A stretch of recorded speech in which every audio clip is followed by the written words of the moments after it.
Yeah, thanks, Laura, for introducing me, and also thanks for everyone listening in to this topic. It's a be here and talk about this, rationalizing inventory and logistics using 3D printed decentralized production. Let's see what that is all about in a second. Thanks also, Laura, for introducing me. So I guess I can skip this. I have a history in BSF, and actually Replique is a venture still in the BSF incubator. So we're still part of BSF, but we'll spin out quite soon and become even more independent. So let's jump right into the problem. When you need a spare part, I guess most of you have experienced this also in our private lives. Usually this part is not around. So you need to go get it. And let's look at Joe, for example, who's like a farmer. He wants to harvest. And at the point of when he really needs to harvest, his harvester is breaking down. And he now really needs the spare part. And of course, he doesn't have it. So he goes to a workshop and asks for it. And what he learns is that it'll take a few days or weeks even to get this part. And that's really a problem, especially in this very seasonal business of agriculture. He needs the part now and he needs to harvest now. And if not, his harvest is at stake. So it's probably not very surprising to see that the availability of parts is really the most critical factor to most customers, and followed very soon by the speed of delivery. So exactly like we see in this example. If we take a look at typical supply chains, they're very linear and very lengthy. So you have certain steps that you have to take. So first step, of course, Joe goes to the workshop and learns that they don't have the part. They then have to inquire at the distributor. They might have it or they might not have it in stock. Usually, if it's an old machine, maybe they don't have it. So they go to the OEM, ask for the part. And if they don't have it, the OEM will have to ask the supplier. And now we have this 5-step chain, not just one way, but also back. So once you have the part from the supplier, you somehow have to get it to Joe. And overall, this can take very, very long and can also become very costly. So we would think that why is it organized in that way? Why isn't there not more in stock? Everyone would want to satisfy their customers as fast as possible, and I think that's very true.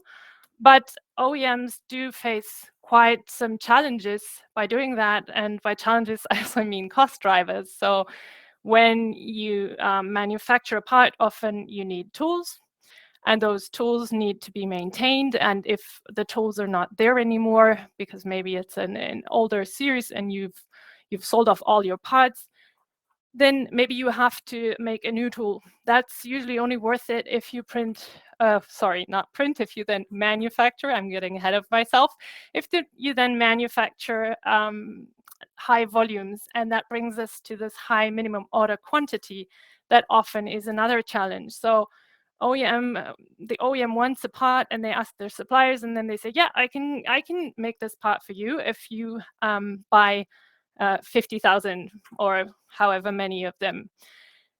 And then if this is, first of all, quite expensive, but then also you need to store those 50,000 parts somewhere. So you need a warehouse.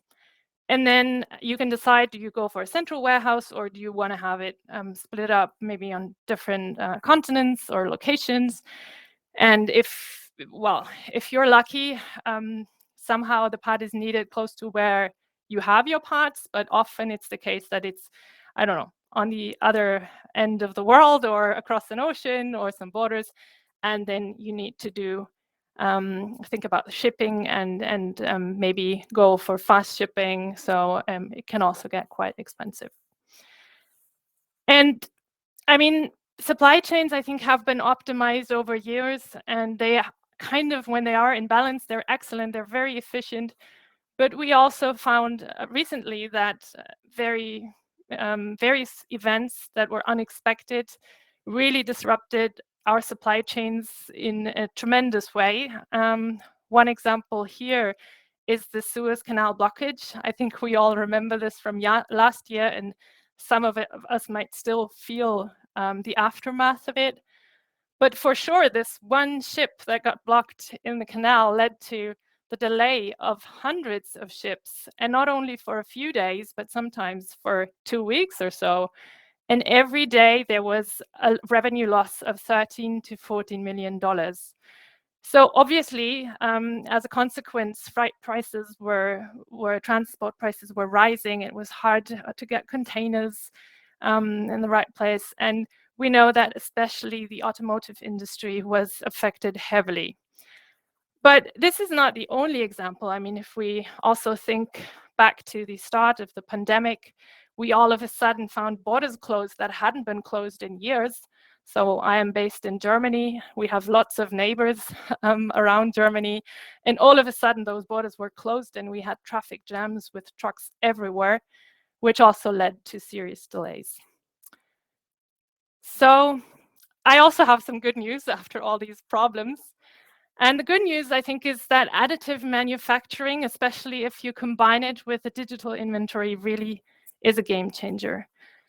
And the reason for this is that you can, with one machine, so one printer, you can print various parts and geometries to start with. So you don't have to have this one specific tool for one specific part, but you're quite flexible. Also, it's a technology that you can use in a decentralized way. You can print very close to the location in need. And in fact, you can print on demand. You don't even need large physical inventories anymore, but you can go for a digital inventory. And if you have the network, you can print on demand or in lower volumes. So also this topic of high minimum order quantities is vanishing in this scenario.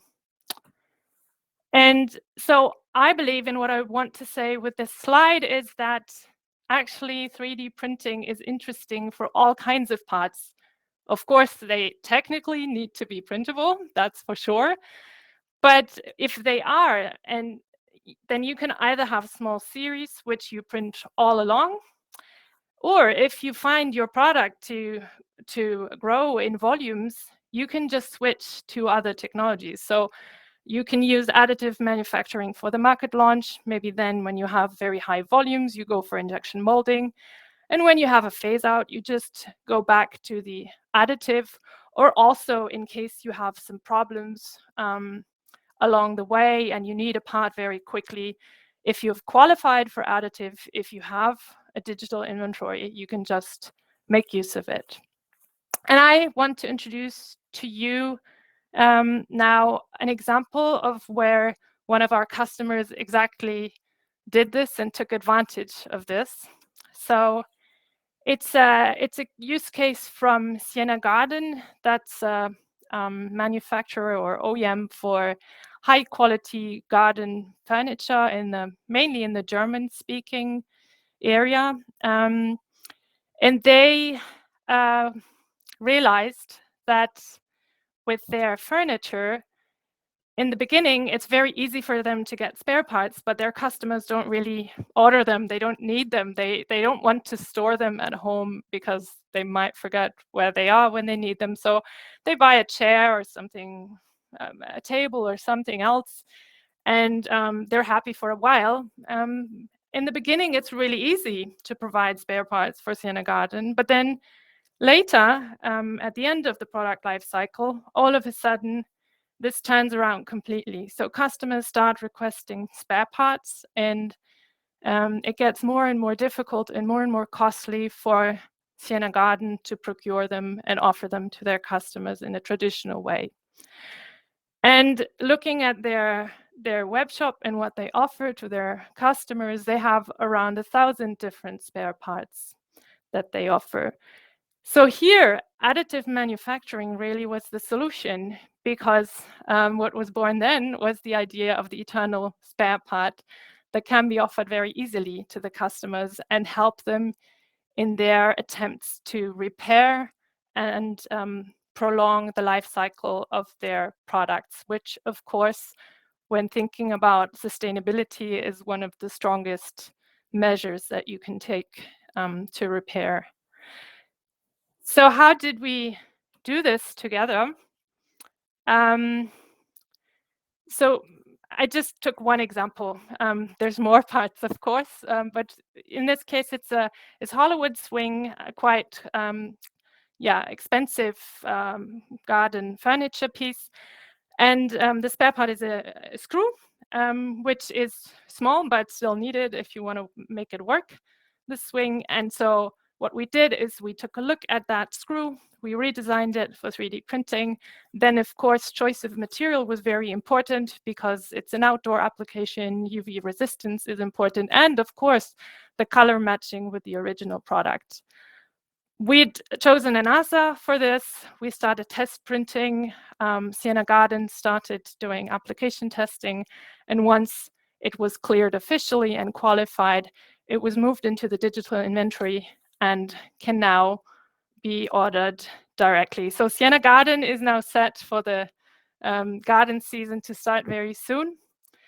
And when that happens, when somebody now has a broken screw or is missing a screw, they can just order it in the Sienna Garden web shop. It will get printed on demand and shipped directly to the customer. So in this case, what you can see is that Sienna Garden is not even seeing those parts anymore, and they can do this because they did the qualification ahead of time with us, and they can trust the quality. And the benefit, of course, is also that it's pretty fast. So this is just a short overview. I think what's important is that you need to think through and work through this whole topic end to end. You need to start identifying parts. You need to choose the design, material, everything very carefully. Then you need a digital warehouse where your data is safe. So that's something that we offer with encryption. And not just the IP, but also the quality, how you want to print needs to be set. And of course, you need a partner network that is globally or that is available where you need your parts. So with that, I want to close. And I want to emphasize again that I think the combination of additive manufacturing with a digital inventory is a very, very powerful thing to rationalize your inventory, to reduce total cost of ownership and lead times, and to add resilience to the supply chain. And last but not least, with a concept like the internal spare part, also improve customer satisfaction. And with that, I want to thank you and look forward to your questions and the discussion. Hello, thank you very much. That was really interesting. We do have a question on the Q&A tab, and the question is, what challenges do you face when encouraging adoption in industry? I imagine this is in terms of encouraging companies to adopt this method of spare parts. Yes, very good question and very valid question also. What you've seen probably with this example of Sienna Garden is that you also need to do something ahead. I mean, it's not like you just have a part, you have a 3D model, you upload it, you print it, and then everything's good, but you need to go through this bit of qualification. And of course, that requires something that we as chemists call activation energy. And this is something that I think has to do partially with mindset, if you want to do this. And of course, you need a business case for it. So this is something where I think with time, we already see some front runners, of course, who are adopting this, who very clearly see the benefits and go through this. But I guess with time, this will be more and more. Absolutely, and hopefully people will follow in their footsteps, won't they? Once it's been proven out. So next question: are you looking to expand 3D printing into metals as well as polymer? Oh, we do. So I'm sorry if I gave the impression that we only do polymers. So yes, basically the idea of Replique is that it's a platform that is independent. That's also why I mentioned that we're spinning out. So it's not just BSF materials. We support basically any materials, any technology that is state of the art, because I mean, that's the beauty of a platform in the end, that you get the best for your part and case. Yeah. Yeah, absolutely. And the next question is, next to tracking printing settings, do you also track the post-processing steps? Yes, so that's of course part of something that for some, or let's put it that way, for some parts it's very important that you do the post-processing when there are visible parts. In the case of that screw, it was pretty easy. We just needed some sandblasting. But yes, for sure, that's something that we also set or freeze together with the OEMs when we do the qualification. Excellent. And we've just had one more question in the Q&A. So how did you model the force loading on the screw, and which 3D printing method did you use to print the screw? Okay. So in that case, maybe I should clarify that we did not print the full screw. I mean, the screw consisted of a metal part, which was the actual screw, and then this, handle thing. So we printed the polymer part, and we made it in a way that a standard screw can be inserted. So that was the remodeling. Basically, in this case, there wasn't any simulation done, which we would probably do for other cases, but it was merely by application testing. I hope that answers the question. Yeah, brilliant. No, thank you so much. So that concludes all of our questions. And yeah, Carol has confirmed that does make sense. Brilliant. I'm happy. Yeah, brilliant. No, thank you so much for participating, and thank you everyone for listening in.